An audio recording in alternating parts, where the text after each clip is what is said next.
অঙ্কুর, আপনি যেমনটি বলছিলেন, চুয়াডাঙ্গাতে কিন্তু হঠাৎ করে এই তাপ প্রবাহ বেড়ে গিয়েছে।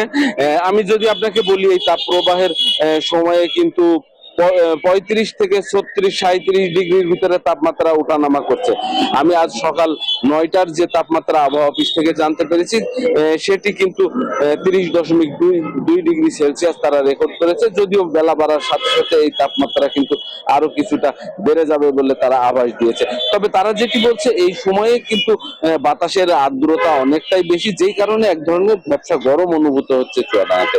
তো গরমের এই তীব্রতা বেড়ে যাওয়ার কারণে শ্রমজীবী মানুষদের জীবনে এক ধরনের ভোগান্তি নেমে এসেছে। তারা যেটি বলছেন, তারা দুর্বিষহ এই গরমের কারণে তাদের যে দৈনন্দিন কাজ, সেটি কিন্তু যথাযথভাবে করতে পারছেন না।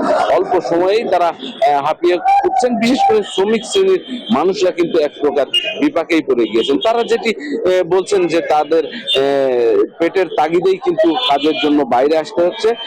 অল্প সময়েই তারা এই কাজ করতে গিয়ে হাঁপিয়ে উঠছে এবং কিছুক্ষণ পর পর তাদেরকে বিশ্রাম নিতে হচ্ছে। অনেককেই দেখা গেছে যে ঘন ঘন তরল জাতীয় খাবার গ্রহণ করতে। আমি চুয়াডাঙ্গার যে কৃষি প্রধান এলাকা হিসাবে মাঠঘাটে গিয়ে দেখেছি যে কৃষি শ্রমিক যারা আছে তারা কিন্তু অনেকটাই এই কাজ করতে গিয়ে হাঁপিয়ে উঠছেন। তারা যেটি বলছেন, তীব্র গরমের কারণে কিন্তু এই যে তীব্র গরমের কারণে কিন্তু তাদের যে কৃষি কাজ, সেই কাজেও কিন্তু অনেকটাই ব্যাঘাত ঘটছে।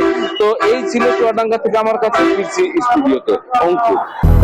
200-র বেশি সার্ভিস ও ফিচারে লেনদেনের সব বিকাশ অ্যাপে সম্ভব।